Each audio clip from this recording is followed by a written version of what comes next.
بسم الله الرحمن الرحيم. أنا ببدأ حديثي معاك يا أستاذ أحمد. أنا بدأت عملي السياسي في الزراعة، وطول عمري في الزراعة لخدمة الفلاحين وخدمة العمال.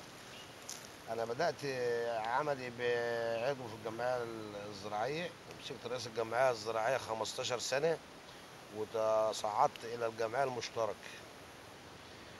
بدأت فيها 15 عام. دي الدورة الثانية، دي 4 دورات 20 عام عضو في الجمعيه المشتركه، ومسكت رئيس الجمعيه المشتركه. اول حاجه عملتها كنت بجيب الحفارات اللي هي بتاع التحسين على حساب البلد، على حساب الجمعيه للبلد. يعني بجيب الحفارات اللي هي للتحسين ببلاش، تفحت الترع، جميع ترع بركه السبع. بالنسبه للجمعيات 24 جمعيه في بركه السبع. بدأنا طبعا بدأت الأرض الزراعية تسبخ، طبعا مفيش حد سائل في حد.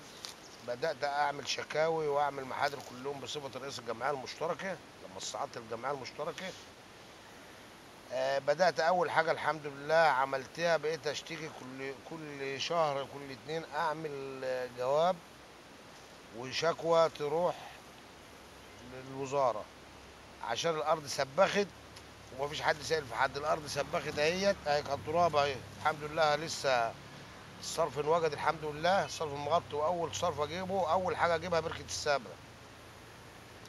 عملنا الصرف المغطي، بدأ فيها في بركه السبع، والحمد لله يعني الحمد لله ان ربنا وجهنا له.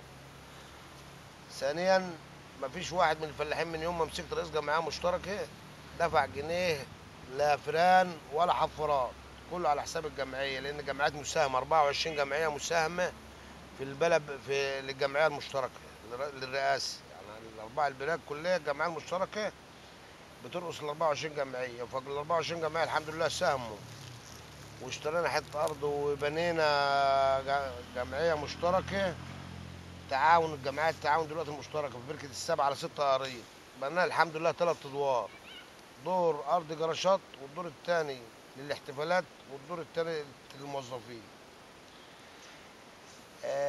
بالنسبه لل للحاجات اللي هي الكيماوي والاسمده والمشاكل اللي هي حاصله دلوقتي، شكاره الاسمده دلوقتي يا استاذ احمد بقت ب 100 جنيه.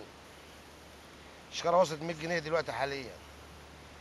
وادي الزرع، على انت شايفه على الطبيعه، الزرع على الطبيعه اهو، عايز اسمده. مين اللي بيحارب النهارده على حق الفلاح ولا بيدور على حق الفلاح؟ انا عايز واحد من اللي عمالين يجروا النهارده يقول لك بدور على حق الفلاح ولا حق العام. كله عايز مناصب بس وخلاص. انا الحمد لله عمل خير، مش بعمل، الحمد لله بقبض بشهري. العمل بتاعنا عمل خير الحمد لله، يعني نحمد ربنا ان احنا ما يلزمناش حاجه من حد. بالنسبه للمستودعات اللي انا عملتها، عملت مستودع للشهيد فكر ان شاء الله بنشاه اخر اهوت. مستودع مصطلح عملته شغال بقاله اكتر من 15 عام، من اكتر من 12 عام. مستودع شنتنا كان التغى بتاع الجمعيه المشتركه، وكانت الجمعيه عايزه تنقله في مكان تاني او تنقله بره شنتنا. الحمد لله انا وقفت على ارض صلبه وعملت المستودع على طريق المشروع بعد ما كان التغى.